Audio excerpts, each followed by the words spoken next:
नमस्कार। हिंदी साहित्य बीए द्वितीय वर्ष की क्लास में आप सभी का स्वागत है। हम पढ़ रहे हैं लहरों के राजहंस नाटक मोहन राकेश द्वारा रचित। हमने अपने पिछले वीडियो में इस नाटक के प्रथम अंक का अध्ययन किया, जिसमें एक तरफ कामोत्सव मनाने के लिए सुंदरी द्वारा नंद के महल में पत्तियों की बंधनवार बनाई जा रही है, अलग अलग तरह की मदिरा की व्यवस्था की जा रही है और महल को दुल्हन की तरह सजाया जा रहा है।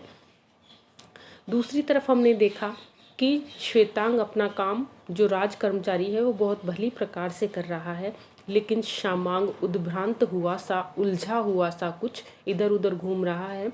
वो ये सोच रहा है कि ये कामोत्सव इतने दिनों से क्यों नहीं मनाया गया, जबकि आम पर इतनी मंजरियाँ आती थी।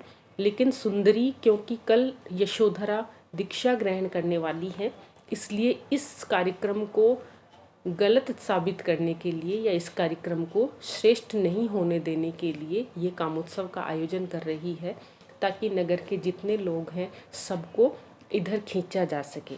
उसी क्रम में हम अब आगे चलते हैं। श्यामांग सोच रहा है कि क्या हो रहा है, मुझे कुछ समझ नहीं आता कि यह आज क्या होता जा रहा है मुझे, और अब मुझे करना क्या है। अग्निकाष्ठ की ओर देखकर इसे बाहर छोड़ देना है या आकर पत्तियां सुलझानी है, यही ना। अनिश्चित भाव से जाकर अग्निकाष्ठ बाहर छोड़ देता है और फिर से आकर पत्तियां सुलझाने लगता है। न उससे पत्तियां ढंग से सुलझ पाती हैं और न ही दीपक उससे भली प्रकार से जलाए जा रहे हैं। वो अपने अंदर द्वंद में घिरा हुआ इधर उधर घूमता है। न जाने इनका सिरा कहाँ है, एक बार हाथ से छूट जाता है तो फिर पकड़ ही नहीं आता। झुंझलाकर जगह जगह से डोरियां तोड़ने लगता है। इतनी देर में दाईं ओर से सुंदरी और अलका आती है। सुंदरी हल्की सी हंसी के साथ, तू सपने भी देखती है? तो ऐसे ऐसे सूखा सरोवर, पत्रहीन वृक्ष और धूल भरा आकाश, इसका अर्थ तो यह है कि सहसा श्यामांग पर उसकी दृष्टि पड़ जाती है। काम इस तरह से होता है श्यामांग? उन्हें तोड़ तोड़ कर देख क्या रहे हो कि डोरियां पत्तियों में उलझी है या पत्तियां डोरियों में? तो श्यामांग कहता है, नहीं, मैं इन्हें नहीं तोड़ रहा, केवल चेष्टा कर रहा हूँ कि किसी तरह से ये सुलझ जाएं। तो सुंदरी, हाँ, इसी चेष्टा से तो ये सुलझेंगी। जाओ, जाकर यह काम किसी और को सौंप दो और कहीं एकांत में बैठकर सोचो कि जब हाथों में कोई काम न रहे तो हाथों को क्या करना चाहिए। सुंदरी को क्रोध आ गया है, क्योंकि इससे पहले इसको अग्नि काष्ठ से दीपक जलाने का काम दिया था, लेकिन वो काम भी श्यामांग से ठीक से नहीं हो पाया, इसलिए सुंदरी इसको इस तरह से डांट कर मना करती है। श्यामांग आंखें झपकाता हुआ पल भर उसकी तरफ देखता रहता है और फिर आवेश के साथ सुंदरी को जब गुस्सा आ जाता है तो वह कहती है, जाओ। श्यामांग किसी तरह पत्तियां संभालकर एक बार चुंधियाई सी दृष्टि से उसकी और अलका की ओर देखता है और फिर बाहर चला जाता है। सुंदरी पल भर शंगाष्ट कोष्ठ के पास रुकती है और फिर मत्स्याकार आसन के पास आ जाती है। एक मछली के आकार का आसन है, वहाँ आ जाती है और पुनः उनका स्वर कोमल और विनोदपूर्ण हो जाता है। दोबारा वो अलका से उसी तरह से घुल मिलकर बातें करने लगती है। वापस सपने पर आती है, अलका वाले पर, और कहती, हाँ, तो तूने अपने सपने की बात कह रही थी ना अलका? क्या देखा था? कह रही थी कि सूखा सरोवर, पत्रहीन वृक्ष और धूल भरा आकाश। उसे पैर से सिर तक देखकर कहती है, यह भरा पूरा यौवन और हृदय में धूल भरा आकाश, इसका कुछ उपाय करना होगा। यानी तुम्हारी उम्र में जब तुम भरपूर सौंदर्य और यौवन से युक्त हो, तो ऐसे सूखे पत्ते और धूल भरा आकाश, ये तो विरक्ति के संकेत है, वैराग्य के संकेत है, तो ऐसा तुम्हारे लिए देखना उपयुक्त नहीं है। अलका उसके पास आती हुई कहती है कि प्रभात में नींद टूटने से पहले देखा था सपना, प्रभात के सपने सच नहीं होते देवी। तो इसने कहा कि सुबह के सपने तो सच होते हैं और मैंने नींद टूटने से पहले ये सपना देखा है। सुंदरी कहती है, सुना है सच होते हैं, इसीलिए तो उपाय करना होगा, अन्यथा यह न हो कि कल को तू भी भिक्षुणी का वेश धारण करने की बात सोचने लगे। अलका कहती है, मैं और भिक्षुणी का वेश? नहीं, मैं तो यह बात सोच भी नहीं सकती। मैं तो यही सोचकर सिहर जाती हूँ कि कल भिक्षुणी के वेश में देवी यशोधरा कैसी लगेंगी। देवी सुंदरी आसन से उठती कहती है, और सब भिक्षुणियाँ कैसी लगती हैं वैसी ही यहाँ पर यशोधरा लगेगी। सुंदरी कहती है, सोचकर खेद होता है कि इतने वर्ष पीड़ा सहने के बाद भी देवी यशोधरा अपनी पीड़ा का मान न रख सकी। एक घूंट मदिरा लेती है और कहती है, बहुत सहानुभूति भी होती है।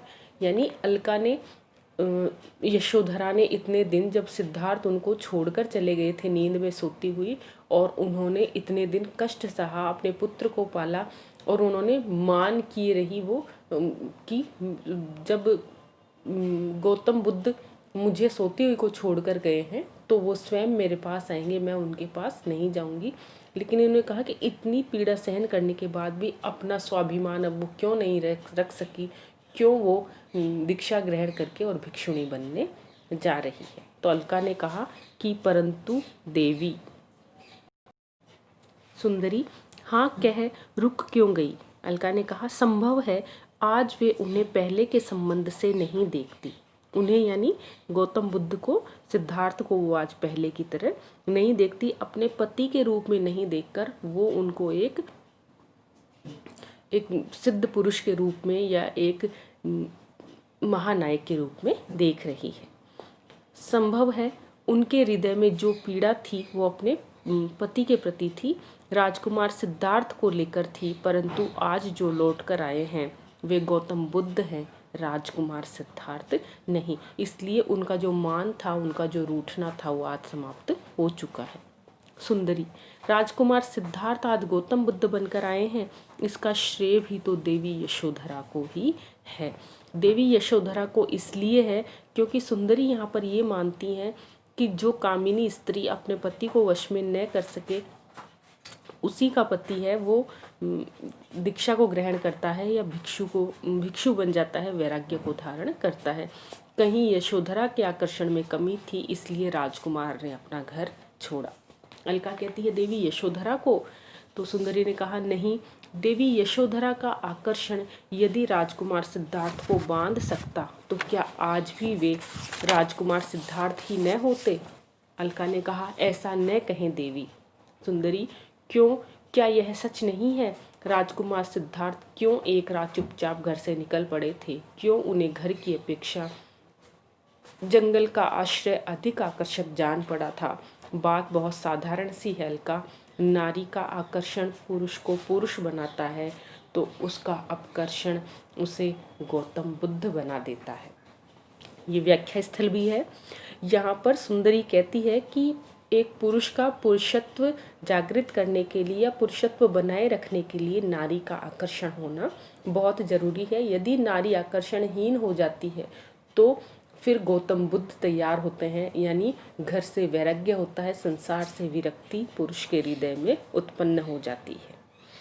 अलका कहती है, आप क्या कहना चाहती कि उन्होंने जो बोध प्राप्त किया है वह, यानी क्या वो यशोधरा का जो अपकर्षण है या यशोधरा की जो नीरसता है, क्या उसके कारण है? सुंदरी बात बीच में काटकर, उन्होंने जो बोध प्राप्त किया है कामनाओं को जीता है, परंतु मैं जानना चाहती हूँ कि कामनाओं को जीता जाए यह भी क्या मन की एक कामना नहीं? और ऐसी कामना किसी के मन में क्यों जागती है? अपनी इंद्रियों का निग्रह करना, अपने मन को वश में करना, अपनी कामनाओं को, अपनी भावनाओं को, अपनी सांसारिक इच्छाओं को वश में करने की बात भी व्यक्ति के मन में क्यों जागती है? अलका, तो फिर उन्हें लेकर प्रजा के बच्चों बूढ़ों तक में क्यों इतना उत्साह है? क्यों संध्या होते ही उनका उपदेश सुनने नदी तट की ओर उमड़ पड़ते हैं? यहाँ पर अलका उनसे इस तरह की बात कर रही है कि उसको लगता है कि जो सुंदरी है वो गौतम बुद्ध की आलोचना कर रही है। तो इसने कहा, यदि वैराग्य की ही बात गौतम बुद्ध बताते तो फिर बच्चों से लेकर जो वृद्ध हैं वो सारे नगर जन शाम होते ही उनके उपदेश सुनने के लिए क्यों जाते हैं? सुंदरी, इसलिए कि बहुत दिन एकतार जीवन बिताकर लोग अपने से ऊब जाते हैं। एक समय एक तरफ जीवन चलता हुआ, चाहे से वो सांसारिकता को भोगते हुए चले या फिर धर्म के मार्ग पर चलते हुए चले व्यक्ति ऊब जाते हैं, तब जहाँ भी कुछ नवीनता दिखाई दे उसी ओर उमड़ पड़ते हैं। सुंदरी का मानना ये है कि मनुष्य स्वभाव है कि वो अपने एकरस जीवन से ऊबकर जहाँ उसे कुछ नवीनता दिखाई देगी उस ओर वो। दूध फेन का उबाल है, 4 दिन रहेगा फिर शांत हो जाएगा। यानी 4-5 दिन जो लोग हैं उनका गौतम बुद्ध कुछ नया लेकर आए हैं, इसलिए वो उस नवीनता को देखकर उनकी तरफ आकर्षित हो रहे हैं, लेकिन धीरे धीरे लोग उनकी तरफ खींचना बंद कर देंगे, वापस अपने जो पुराना मार्ग है उसी पर चल पड़ेंगे। इतने में जब वो बातचीत कर रही हैं, बाहर से हंसों का स्वर उनको सुनाई पड़ता है। अलका कहती है, परंतु इससे पहले क्यों नहीं कभी। सुंदरी, ठहर सुन, उतरती रात में राजहंसों का कलरव कैसे मन को खींचता है। अलका कुछ अव्यवस्थित, आपको ऐसे नहीं लगा जैसे। सुंदरी, बोल नहीं, चुपचाप सुन, इस स्वर की कहीं तुलना है, कह नहीं सकती कि क्या अधिक सुंदर है। ओस से लदे कमलों के बीच राजहंसों के इस जोड़े की किलोल या झुटपुटे अंधेरे में दूर से सुनाई देता इनका कूजन। कि बहुत अच्छा लग रहा है, कमलों के बीच में इस जोड़े की आवाज़ जो दूर से आती हुई है वो मन को मोहित करने वाली है। हल्के से हंसकर कहती है, कोई गौतम बुद्ध से कहे कि कमल ताल के पास आकर कभी इनसे भी वे निर्वाण और अमृतत्व की बात कहे। निर्वाण अर्थात मोक्ष की बात कहे, अमृतत्व की बात कहे। ये चोंच से चोंच मिलाकर चकित दृष्टि से उनकी ओर देखेंगे, फिर कांपती लहरें जिधर ले जाएंगी उधर को तैर जाएंगे। सोचती हूँ उस दिन एक बार गौतम बुद्ध का मन नदी तट पर जाकर उपदेश देने को नहीं होगा।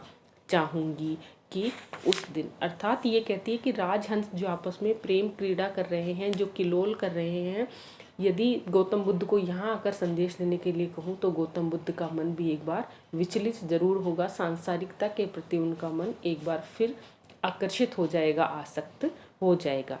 इसी बीच एकाध बार पानी में पत्थर फेंकने का स्वर सुनाई देता है, फिर एक साथ कई पत्थर फेंकने का शब्द और साथ ही राजहंसों का आहत क्रंदन और उनके पंखों की तेज फड़फड़ाहट। सुंदरी बोलते बोलते रुककर उद्विग्न दृष्टि से उद्यान की ओर देखती। अचानक उसको लगता है कि उनका जो प्रेम कलोल था उसमें ये व्याकुलता का स्वर अचानक कहाँ से आ रहा है, क्या बात है, किसकी दृष्टता है यह। कमल ताल में पत्थर कौन फेंक रहा है। पत्थर फेंकने की आवाज़ को सुनकर सुंदरी को क्रोध आता है, तो अलका कहती है, मैंने पहले भी ऐसा शब्द सुना था, रात के समय हंस अकारण ही नहीं बोल उठे थे। यानी सब चारों तरफ शांति थी, तो ये राजहंस अचानक बोले, कहीं न कहीं कुछ न कुछ बात है। फिर हंसों का क्रंदन धीरे धीरे बढ़कर शांत हो जाता है। सुंदरी अलका से कहती है कि उद्यान में जाकर देख किसने ऐसी चेष्टा की, कहना मैं उसे अभी यहाँ बुला रही हूँ। इस तरह से सुंदरी को वो जो उद्यान में इस तरह से पानी को अस्थिर करके और राजहंसों के सुंदर कलोल को जिसने उद्विग्नता में बदला, व्याकुलता में बदला, उस व्यक्ति को सुंदरी बुलाने का आदेश यहाँ अलका को देती है। आज के वीडियो में इतना ही। हम अपने अगले वीडियो में लहरों के राजहंस प्रथम अंक का अध्ययन करेंगे। धन्यवाद।